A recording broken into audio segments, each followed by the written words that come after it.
A very good morning to all of you. स्वागत है आप सब किसी का मेरे इस YouTube channel BK Singh English classes के आज के इस खूबसूरत ट्यूटोरियल में। डियर स्टूडेंट्स, आज की ये क्लास 12th क्लास इंग्लिश के पोएट्री सेक्शन के एक बहुत ही इम्पोर्टेंट चैप्टर द सोल्जर पर डेडिकेट की जा रही है। द सोल्जर चैप्टर आप सभी के एग्जाम के पॉइंट ऑफ व्यू से बहुत ही इंपॉर्टेंट चैप्टर है। इसकी समरी, इसका लाइन एक्सप्लेनेशन, इसके ऑब्जेक्टिव क्वेश्चंस, ये सब के सब आपके एग्जाम के लिए वेरी वेरी इंपॉर्टेंट प्रूव होंगे। तो आइए हम सभी इस पोयम की शुरुआत करते हैं। जैसा कि आप सभी ने पोयम के टाइटल को ही देखा कि यह एक द सोल्जर के द्वारा उसने अपने लाइफ में जो एक्सपीरियंस किया है, उसकी जो एक्सपेक्टेशन है अपने देशवासियों से, उसका जो लक्ष्य है, अपने देश के प्रति जो प्रेम है, उसको इस पोयम में दर्शाया गया है। ये पूरी तरह से एक पैट्रियोटिक पोयम है, देशभक्ति कविता है। तो आइए हम सभी इस चैप्टर की शुरुआत करते हैं। द सोल्जर, इस पोयम को लिखा था रपर्ट ब्रूक ने, जिनकी ये पिक्चर आप सभी देख रहे हैं। रपर्ट ब्रूक का जन्म अगस्त 3, 1887 को हुआ था और इनकी मृत्यु 23 अप्रैल 1915 को हो गई थी। ये बहुत ही बेहतरीन कवि थे, जो एक सोल्जर भी थे, एक कवि भी थे, और इन्होंने फर्स्ट वर्ल्ड वार को इंस्पायर किया था। फर्स्ट वर्ल्ड वार में पैट्रियोटिज्म को, देशभक्ति को बढ़ावा दिया था। ये एक इंग्लैंड के सोल्जर थे, एक अंग्रेजी सैनिक थे। रपर्ट ब्रूक के बारे में हम जाने तो रपर्ट ब्रूक का जन्म रुग्बी, वारविकशायर, जो इंग्लैंड में पड़ता है, वहां हुआ था। He was a soldier in UK Navy, United kingdom, Britain, England की जो नेवी सेना थी उसमें रपर्ट ब्रूक एक सैनिक थे। और इनकी मृत्यु एजियन सी के एक आइलैंड पे हुई थी, जिसका नाम था स्काइरोस। इस आइलैंड पे इनकी मृत्यु हो गई थी और डेथ का रीजन था स्पेसिस। सेप्सिस दरअसल क्या होता है, जब कोई पॉइजनियस इंसेक्ट्स, जब कोई कीड़ा, जहरीला कीड़ा आपको काट ले, तो उससे आपके ब्लड में जो पॉइजनिंग होती है, जो जहर फैलता है, उसको ही सेप्सिस कहते हैं। तो रपर्ट ब्रूक को भी उस आइलैंड पे एक इंसेक्ट्स ने काट लिया था, जिससे ब्लड पॉइजनिंग हुई और इनकी डेथ हो गई। रपर्ट ब्रूक को दुनिया वार पोएट के नाम से जानती है, पैट्रियोटिक पोएट के नाम से जानती है। युद्ध के कवि थे और देशभक्ति कविताओं को लिखते थे। इंग्लैंड के मशहूर कवि थे W.B. येट्स। आपने इनका नाम जरूर सुना होगा। W.B. येट्स, जिनका जन्म 1865 में हुआ और मृत्यु 1939 में हुई। इन्होंने रपर्ट ब्रूक के बारे में एक लाइन कही थी कि Rupert Brooke was the most handsome young poet of England। Rupert Brooke अपने जमाने में इंग्लैंड के सबसे सुंदर युवा कवि हुआ करते थे। इंग्लैंड के सबसे सुंदर युवा कवि थे रपर्ट ब्रूक। ये बात W.B. येट्स ने कही थी, जो अपने समय में इंग्लैंड के सबसे सम्मानित कवियों में से एक थे। अब हम बात करें अपने इस चैप्टर की, तो द सोल्जर दरअसल एक सोनेट है। सोनेट क्या होता है? तो सोनेट दरअसल एक पोएटिक फॉर्म है, कविताओं को लिखने का एक तरीका है। It contains 14 lines. इस तरह की कविताओं में 14 पंक्तियां होती हैं, जिन्हें 2 स्टेंजास में बांट दिया गया होता है। पहला जो स्टेंजा होता है वो 8 लाइन का होता है और दूसरा स्टेंजा 6 लाइन का होता है। शुरू के जो 8 लाइनें होती हैं उन्हें ओक्टेव कहते हैं और बाद की जो 6 लाइनें होती हैं उन्हें सेस्टेट कहते हैं। आपको जानकारी के लिए मैं बता दूं कि विलियम शेक्सपियर सोनेट के लिए काफी प्रसिद्ध हुआ करते थे। उन्होंने 100 से भी ज्यादा 154-55 के करीब में उन्होंने सोनेट्स लिखी हुई थी। काफी ज्यादा सोनेट्स उन्होंने लिखा हुआ था। तो सोनेट एक कविता का एक प्रकार है। हम बात करेंगे अपने इस पोयम की, द सोल्जर की थीम की। आखिर ये कविता हमें क्या बताती है, किस आधार पर इस कविता को लिखा गया है। तो the soldier is a sonnet. The soldier एक सोनेट है, एक पैट्रियोटिक पोयम है, एक देशभक्ति कविता है। This poem belongs to an early stage of first world war. ये जो कविता है, इस कविता का संबंध है फर्स्ट वर्ल्ड वॉर के अर्ली स्टेज से, शुरुआती दौर से। When people were overall more optimistic and patriotic, जब लोग बहुत ज्यादा आशावादी हो गए थे, देशभक्ति की भावना उनके अंदर भर चुकी थी, उस दौर में इस कविता को लिखा गया था। और देखिए, इस कविता ने पैट्रियोटिक भावना को, देशभक्ति फीलिंग को इतना बढ़ावा दिया कि इंग्लैंड में जो सामुदायिक जगह होती हैं, जैसे चर्च, चौराहे, विद्यालय, न्यायालय, इन सभी जगहों पर इस कविता को पढ़ा जाने लगा था देशभक्ति की भावना को बढ़ावा देने के लिए। This poem was read aloud in Saint Paul's Cathedral in Eastern 1915, shortly before Brooke's death. It was written in November 1914. The poem captured the patriotic mood. दरअसल इस कविता में रपर्ट ब्रुक ने जो फीलिंग दिखाई, अपने शब्दों के माध्यम से देश के प्रति अपना जो प्यार, अपना जो समर्पण, अपना जो लगाव इन्होंने प्रस्तुत किया, उन्होंने इतना बड़ा असर दिखाया कि इस कविता ने पूरे इंग्लैंड में देशभक्ति की भावना को काफी हद तक आगे बढ़ाया। 1914 में लिखी ये कविता फर्स्ट वर्ल्ड वॉर के अर्ली स्टेज में थी और इसने वहां के लोगों को अपने देश के प्रति काफी हद तक जोड़ने का प्रयास भी किया। In this poem, the poet describes the feeling of an English soldier who went to foreign field to fight for his nation. इस कविता में जो पोएट है रपर्ट ब्रुक, वो डिस्क्राइब करता है, वो वर्णन करता है the feeling of an English soldier, एक अंग्रेज सैनिक की भावना का, who went to foreign field to fight for his nation, जो अपने देश की रक्षा के लिए लड़ने के लिए विदेश गया होता है, लड़ने के लिए। He was full of patriotism. वो देशभक्ति से भरा हुआ था, देशभक्ति की भावना उसके रोम रोम में समाई हुई थी।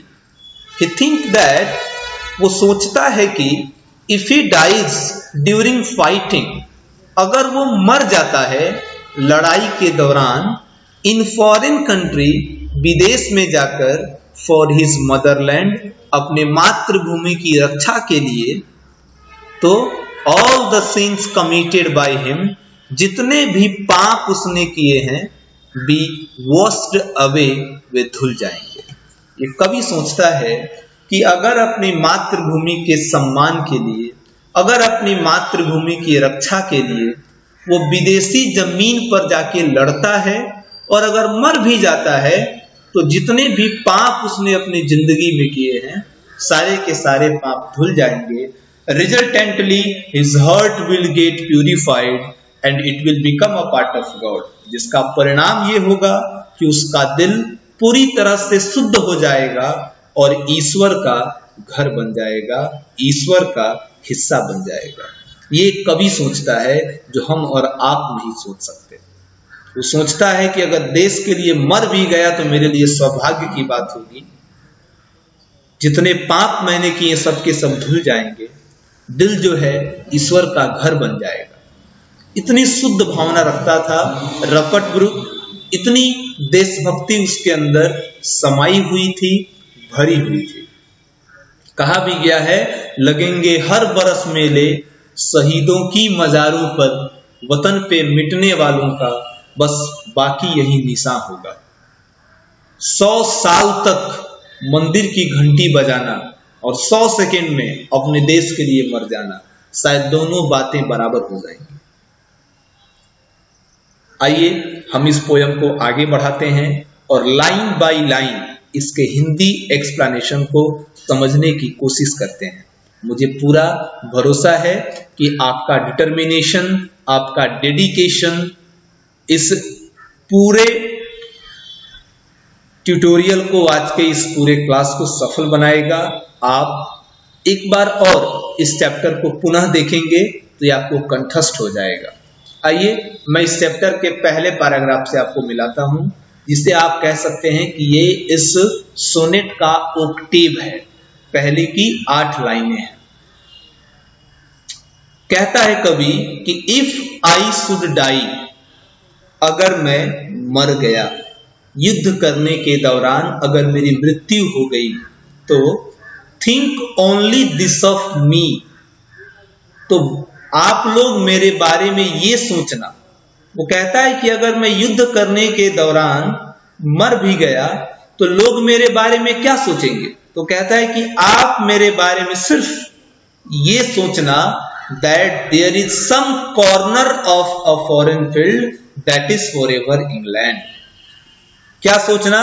कि some corner of a foreign field, विदेशी जमीन का वो छोटा सा टुकड़ा, that is forever England, अब हमेशा हमेशा के लिए इंग्लैंड का हो गया।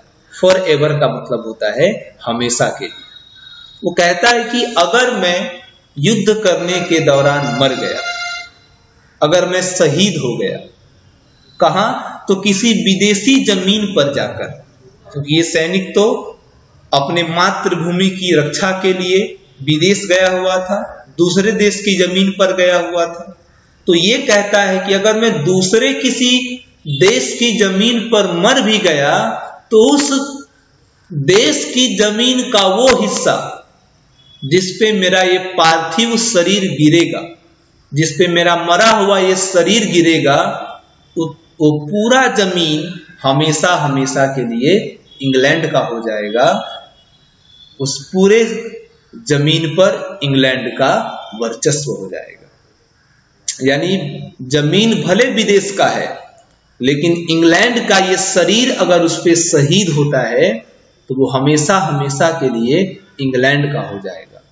There shall be in that rich earth a richer dust concealed, concealed माने छुपा होना, मिला होना।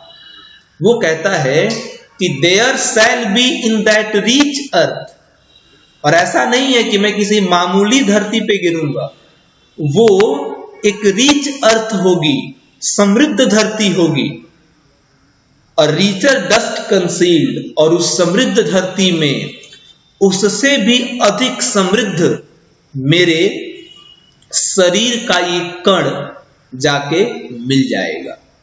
यानी विदेशी जमीन समृद्ध होगी और उस विदेशी समृद्ध जमीन पर मेरा ये शरीर जो है जब ये गिरेगा तो शरीर के जो कण हैं जिसे इंग्लैंड ने बनाए हैं उस जमीन से अधिक समृद्ध हैं और उसे भी वो और पवित्र कर देंगे।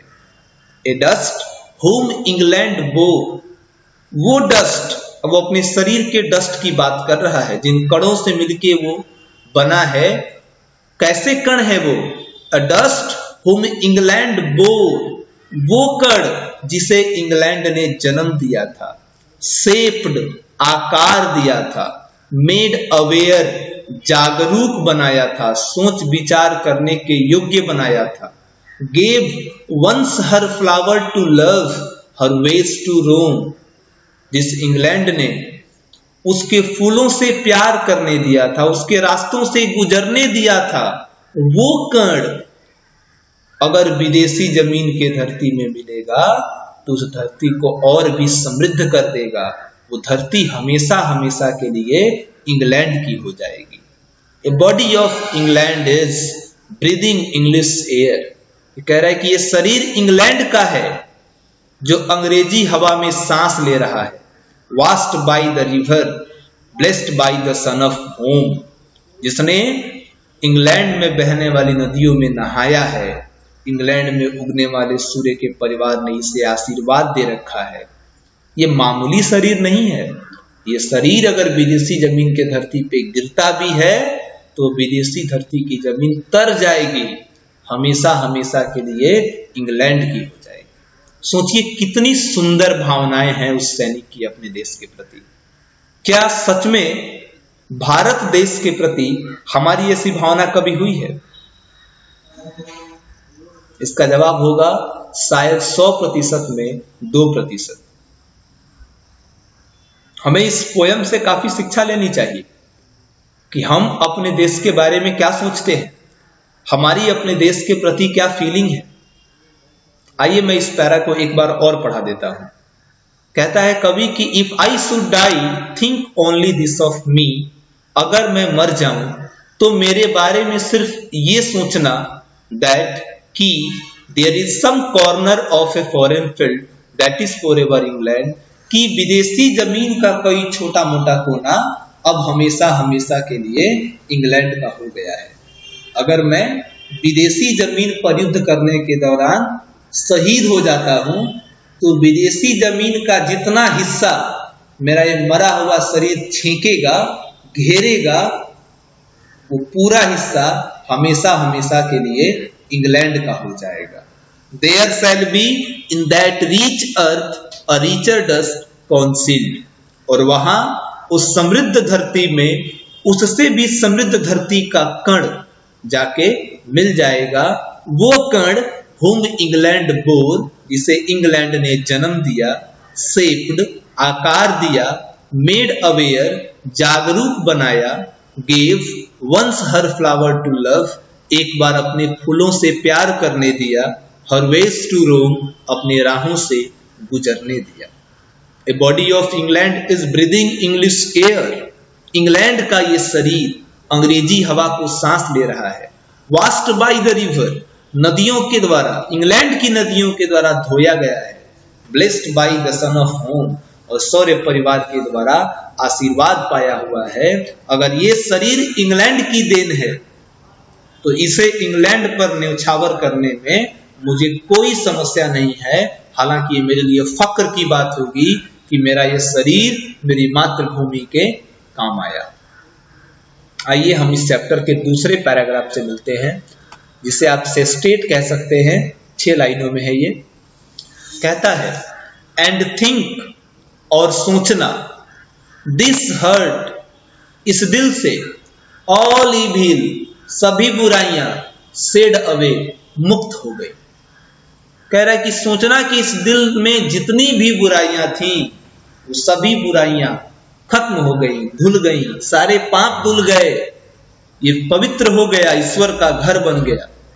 ए pulse in the eternal mind, no less give somewhere back the thought by England given.